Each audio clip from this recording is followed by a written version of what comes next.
मैं जरा अनिल भाई साहब पहले इसी पे इसलिए बात कर लूं कि आपको क्या नहीं लगता ये बेईमानी है, दो तरह की बेईमानी। इलेक्शन कमीशन को अपने आप इससे नहीं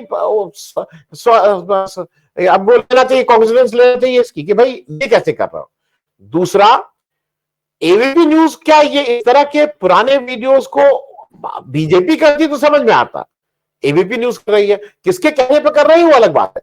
मैं थोड़ा इस पे आपकी एक टिप्पणी कहूंगा कि 4 नवंबर के वीडियो को आप झूठा दिखा के फिर से 22 नवंबर को चला रहे हैं, थंबनेल चेंज कर रहे हैं सिर्फ, और उसमें दिखा रहे हैं कि अब साफ हो गया। अनिल भाई साहब। हाँ देखिए, ये जो पनौती वाली बात पर पहले एक थोड़ी सी टिप्पणी मैं कर दूं। पनौती वाला मामला ऐसा है कि ये जिस तरह का आप माहौल जो आपने इकोसिस्टम लिखा है, तो उस इकोसिस्टम में इसको भी शामिल करिए कि देश को एक अंधविश्वास पूरा मतलब मध्य युग वाली सोच कि बिल्ली ने रास्ता काट दिया और उसके बाद कोई आदमी उपस्थित हुआ। आप तो नॉर्थ इंडिया में हैं, आपको मालूम ही होगा कि शरीर में कोई दोष रहता है तो उसका भी लोग चेहरा नहीं देखते हैं जब शुभ काम करने के लिए जाते हैं। और जनरली मैं अपने अनुभव से कह सकता हूँ, जो व्यापारी या कुछ इस तरह के सूदखोर वगैरह लोग होते थे, उसके बारे में भी लोग कहते थे कि उसका चेहरा अगर सुबह में देखोगे तो दिन भर खाना नहीं मिलेगा। तो ये एक तरह से मतलब एक अंधविश्वास है। एक हालांकि इसके इसके पीछे एक सोशल साइकोलॉजी भी है कि प्रोटेस्ट एक सोशल प्रोटेस्ट भी है। तो लेकिन ये बना हुआ है ऐसे भी आप मतलब मैं तो अपने ही ये मतलब लिविंग रूम की बात कर रहा हूँ। बैठा हुआ जब देखता हूँ टेलीविजन और मैच चल रहा होता, और अगर छक्का लग गया किसी के आने से तो लोग कहते हैं हाँ हाँ बैठो छक्का लग रहा है। और जब वो अगर किसी के आने से अगर एक आउट हो जाता है तो लोग बोलते हैं अरे तुम्हारा ये आप चले जाओ, आप मत देखो, मतलब मजाक में ही।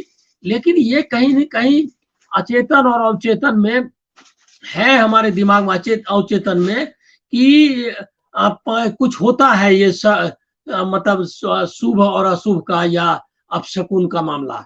और हम तो अपना इतना जड़ समाज है ये, इसको कहने में मतलब ये जो ये सनातन की बात करते हैं वो तो उस जो सनातन वो कह रहे हैं यही सनातन है।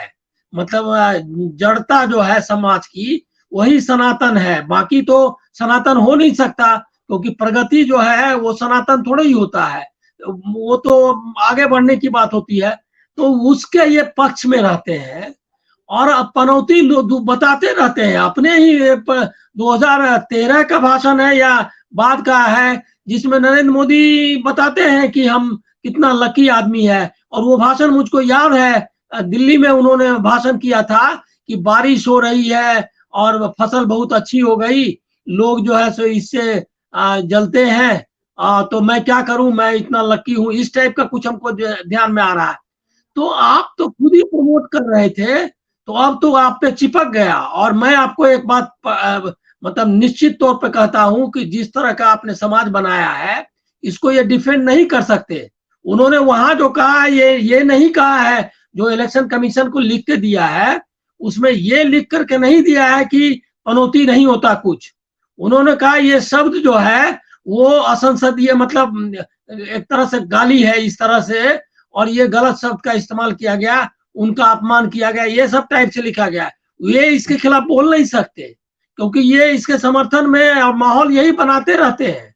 यज्ञ और हवन चल रहा था तो ये बीजेपी वाले कहाँ थे? एक बार भी कहा किसी को आके कि भाई यज्ञ और हवन नहीं, मेहनत करके खेलोगे तो खेल पाओगे, नहीं तो नहीं खेलेगा। लेकिन ये एक बार भी ऐसा कहीं देखा आपने? और यज्ञ और हवन ये सब बीजेपी वाला सब इसको ये कर रहा था, सब जगह प्रमोट कर रहा था कि यज्ञ और हवन अगर अभी संयोग से अगर जीत जाता तो ये क्या नाटक करते हैं, वो उसको किसी से छिपा हुआ है क्या?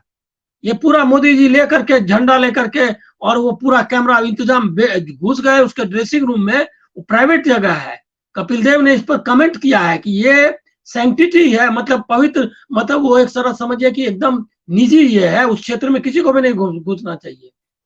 तो ये तो उसका इस्तेमाल करना चाहते थे, अब इन पे ही ये चिपक गया। अब मैं आपको कह रहा हूं कि जिस तरह का भारत है, अच्छे पढ़े लिखे लोगों को देखा है हमने कि जाते वक्त दही का टीका लगा के जाते हैं ये परीक्षा के हॉल में।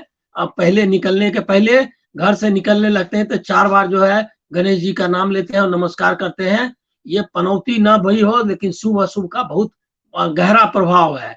इसके खिलाफ एक रीजन के लिए, या जिसको आप कहते हैं साइंटिफिक टेम्पर, उसके लिए कोई लड़ाई नहीं। 10 साल में तो और पीछे गए, तो अब वो ये कर नहीं सकते, अब चिपक गया मन में। और वो मैं तो कई टीकाधारी लोगों को देखा मैंने कि ये पे जो सोशल मीडिया पर आ रहा है, वो सब बोल रहे हैं कि नहीं पनौती तो होता है, इसको तो आप इनकार नहीं कर सकते।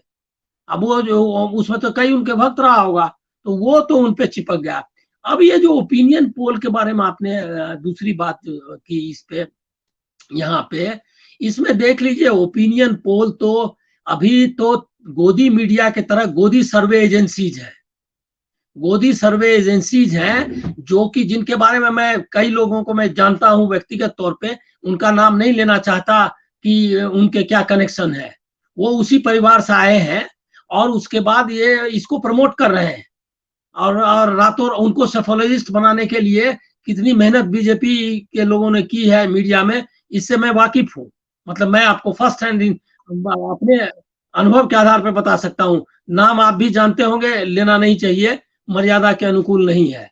लेकिन वो जो है, वो लोग रोज दिखाते हैं कि मतलब उसका सबका मीनिंग यही होता है कि मोदी तो उसका तो ग्राफ जो है आसमान से ऊपर जा रहा है, अब बाकी का सबका ग्राफ कहाँ नीचे ऊपर हो रहा है। वो एक कांस्टेंट है। एक तो ये, और दूसरा कि बीजेपी ले दे करके इधर से उधर सवाल भी ऐसे पूछते हैं। जो आप प्रश्न करते हैं उसमें पूछना चाहिए प्रश्न ये कि ये इन्होंने काम किया या नहीं, तो ये आप एक भी नहीं देखेंगे। और कुछ एजेंसी जो पहले गोदी नहीं थे, वो एजेंसीज भी अब उसी तरह के इर्द गिर्द घूमते हैं। अब उनकी क्या मजबूरियां हैं मुझको मालूम नहीं, तो वो सारे सवाल ले आप उसी तरह से किए जाते हैं। तो एक तो सवाल लेकर के, फिर सैंपल्स को लेकर के सब जो है डाउटफुल है, सब में संदेह, सारे संदेह के घेरे में है। और ओपिनियन बनाया जाता है इसके जरिए, जो बताते हैं। और अब ओपिनियन पोल का तो अब ये हालत हो गया है कि हमास और इजराइल लड़ेगा या हारेगा या जीतेगा, उस पर ओपिनियन पोल कराते हैं। ये हर एक मुद्दे पर ओपिनियन पोल, और वो उनके पक्ष में है। और एक और इसमें चर्चा कर दूं, जो सुप्रीम अदालत है मीडिया की, जो आप जानते हैं, जिसका नाम लेना जरूरी नहीं है, उसमें अभी कोई एक दिन खोला मैंने चैनल, अब वो पुराना था नया था मालूम नहीं। मनोज तिवारी जो है उसमें मुजरिम है, और जज है हंस कुमार हंस, क्या नाम है उनका, हंसराज हंस ना, वो जो एमपी है। एक एमपी दिल्ली का, वो जज के कुर्सी पर बैठा है, और मुजरिम के कुर्सी पर बैठा हुआ है दूसरा एमपी, और दोनों बीजेपी का। और तीसरा जो पब्लिक प्रोसिक्यूटर है, वो जो है, वो अब क्या करेंगे, सवाल और क्या जवाब और क्या रिजल्ट आप देख लीजिए। ये एकदम जो जिसको मैन्युफैक्चरिंग ऑफ कंसेंट कहा है नोम चोम्स्की ने, वो उसी का उदाहरण है अमेरिकी विद्वान ने, कि लोगों का दिमाग मोल्ड करने का, कि कोई आपके दिमाग में रहे नहीं। और आप पप्पू वाला जो अभियान था, वो इतने साल से चला, उसको कितनी मुश्किल से राहुल गांधी ने तोड़ा है। वो अभियान उनका खत्म हुआ। अब पनौती वाला अभियान अपने ही निकल आया है। अब उसके लिए कांग्रेस को कुछ करने की जरूरत नहीं है, कांग्रेस ने कुछ किया भी नहीं है। मैं आपको कहूं, सोशल मीडिया में स्वतः स्फूर्त ढंग से ये चालू हो गया कि ये पनौती वो कहाँ गए, क्यों गए। और सच में पूछिए तो ऑस्ट्रेलिया में या कहीं भी किसी ने ऑस्ट्रेलियन टीम के लिए न कोई चर्च में प्रार्थना की, और न कोई जीतने पर पटाखेबाजी की, न हारने पर कोई स्यापा किया। तो ये हम लोग मुल्क इस तरह का बना रहे हैं कि इसमें पनौती आएगा ही। और इलेक्शन कमीशन को देखिए कि वो जो बीजेपी वाला कहेगा वो करेगा। सुओ मोटो क्या, जो इसको इनके खिलाफ, आपके गृह मंत्री के खिलाफ उन्होंने दिया था छत्तीसगढ़ में उनके भाषण में, जो कॉमनल भाषण था। और हेमंत विश्व शर्मा का उसको हिम्मत नहीं हुई अमित शाह को देने की, चुनाव आयोग की हिम्मत नोटिस, लेकिन उसको हेमंत विश्व शर्मा को नोटिस दिया। और प्रियंका गांधी को तो दो बार 3 बार दे चुका है। और एक और बता दें कि रोज वो धर्म के नाम पर आप क्या कहेगा कि हिंदुओं चलो वोट दो, बोल ही रहा है कि राम मंदिर, बोल रहा है लव जिहाद, तुष्टीकरण, सब चीज तो बोल ही रहा है, और साथ में ये भी कह रहा है कि हम राम मंदिर बनाए हैं, फ्री में तुमको ले जाएंगे अयोध्या घुमाने के लिए। अब इससे ज्यादा और क्या कहेगा हिंदुओं को, और क्या कहना है? हनुमान चालीसा वगैरह तो हनुमान बजरंग बली वगैरह हो ही चुका है। कभी आपने देखा कि कोई एक्शन लेते हुए इसको? और इस यही वक्त था कि अभी अभी इस पर भी एक दिया है बीजेपी वालों ने चुनाव आयोग को कि आर्टिकल्स आ रहे हैं जो एडवर्टीजमेंट के मतलब एडवर्टोरियल के बारे में कंप्लेन किया है। कल गए हैं ये लोग। अब बताइए कि रोज पेड न्यूज, पूरा का पूरा अखबार ही पेड न्यूज बन गया है, और उस पर चुनाव आयोग ने बाकायदा तय किया था कि हम लोग इसके खिलाफ लड़ेंगे। बुकलेट है उसका, उस चुनाव आयोग का किया हुआ, मेरे ख्याल में नसीम जैदी के वक्त का है। उसमें पूरा था कि कैसे डिटेक्ट किया जाएगा, किसको माना जाएगा, और कैसे हम लोग इसको एकदम माइन्यूटली देखेंगे। कोई उसका कहीं पता है पेड न्यूज पर अभी कभी सुना आपने कि कोई एक्शन या कोई तरह का नोटिस? पहले डरता था अखबार वाला अंदर में, मैं भी अखबार में काम कर चुका हूँ, वो लोग लेकर के पैसा लिखता था, मतलब कई अखबार, लेकिन उसके बाद वो बोलता था कि कुछ ऐसा करना कि बैलेंस हो जाए। नहीं तो ये करता था कि उनका छाप देता था और दूसरा किसी और का भी छापता था ताकि कुछ बैलेंसिंग हो जाए। उसका अंदर के पेज पर लिया तो इसका फ्रंट पेज पे लिया, ऐसा ताकि चुनाव आयोग की नोटिस ना आए। तो ये तो सिचुएशन है। ये पूरा का पूरा इकोसिस्टम जो है उसको कैप्चर कर लिया है। ये एक ऑथोरिटेरियन रूल का निशानी है।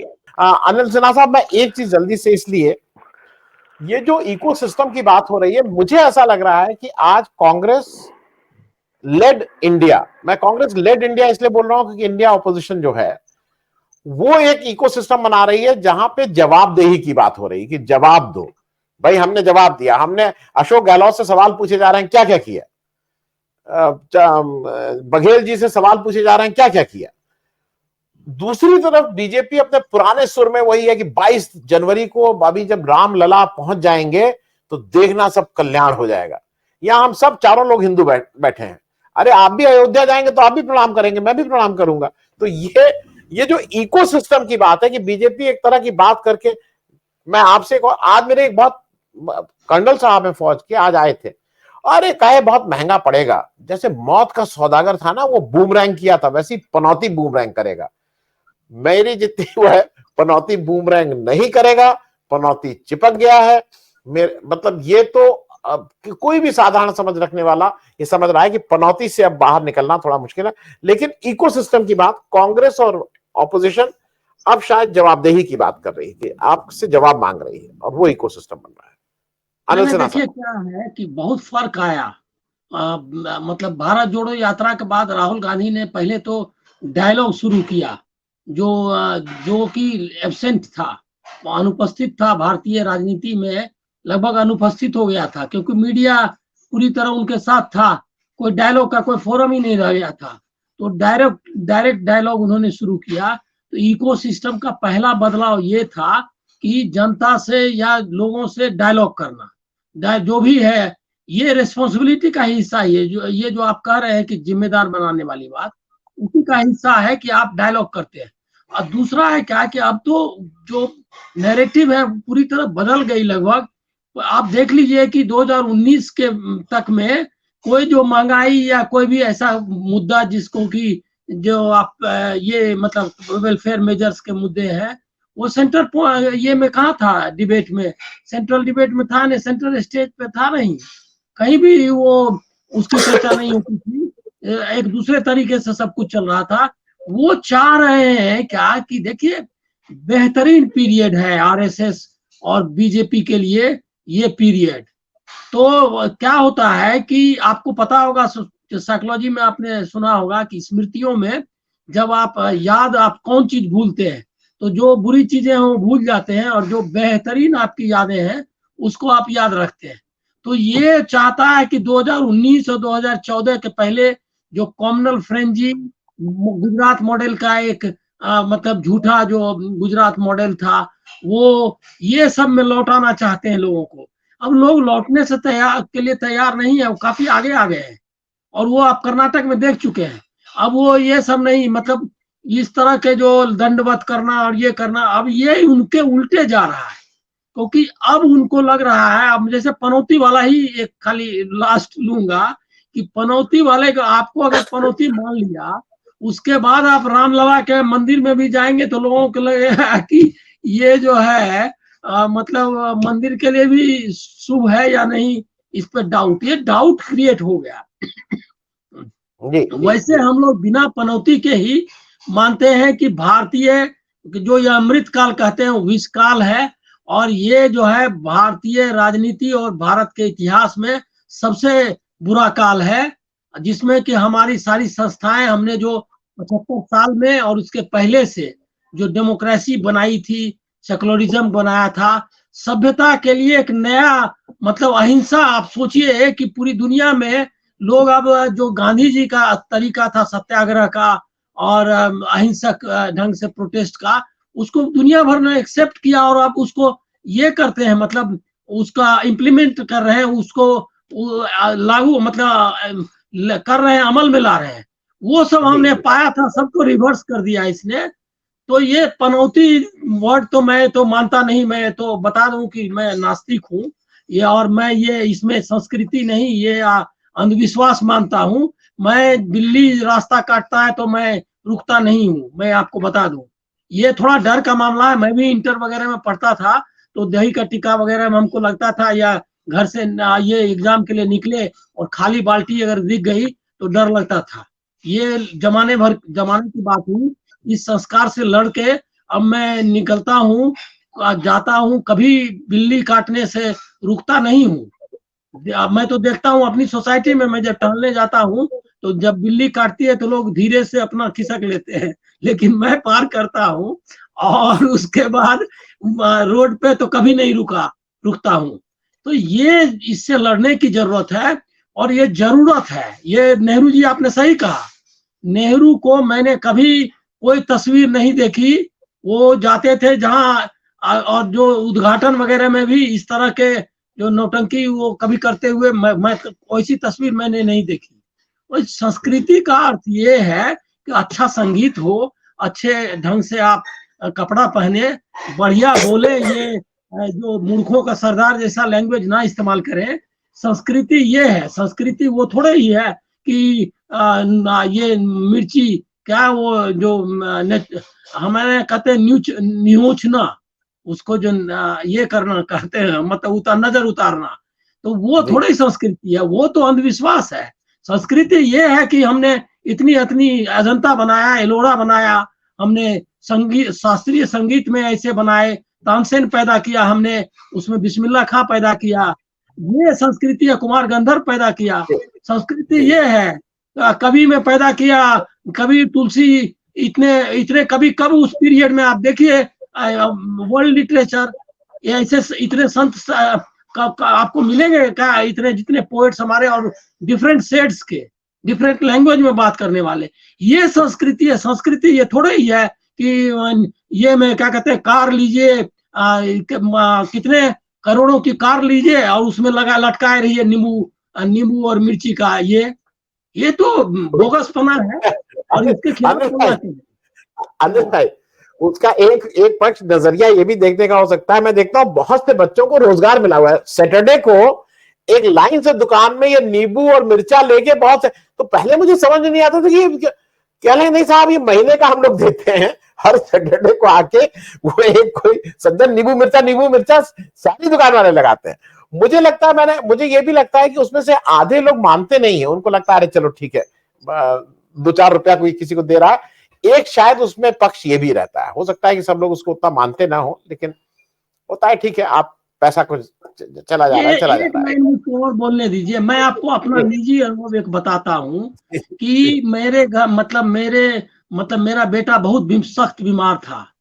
ये 2010 की बात है, 2009-10 की बात है, और कई लोगों ने सजेस्ट किया कि ये क्या कहते हैं, दिखा लीजिए, वो टिपन हमारे यहाँ बोलते हैं जिसको आप वो क्या, वो जो होता है ये एस्ट्रोलॉजी वाला, जनपत्री।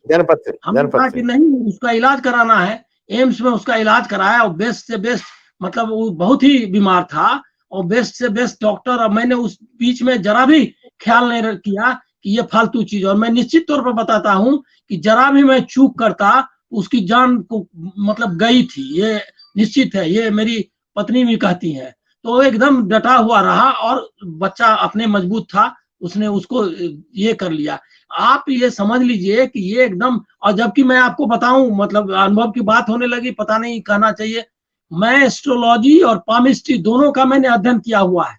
और मेरे जो चाचा डॉक्टर हैं, वो उसके बहुत ही उन्हीं के मतलब उन्हीं के साथ मैंने पढ़ा, सारी किताबें कीरो बेनहम सब पढ़ा हुआ है मेरा केमिस्ट्री में, वो बेस्ट बुक्स है। एस्ट्रोलॉजी में मैं कृष्णमूर्ति पद्धति वगैरह सबकी किताबें पढ़ी है।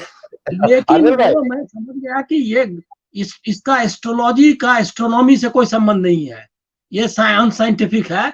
तो मैंने उसको छोड़ दिया, कभी उसको उस तरफ नहीं देखता। ये अंधविश्वास है, इसके खिलाफ लड़ना चाहिए। पनौती की बहस हुई है तो ये बहस भी होनी चाहिए।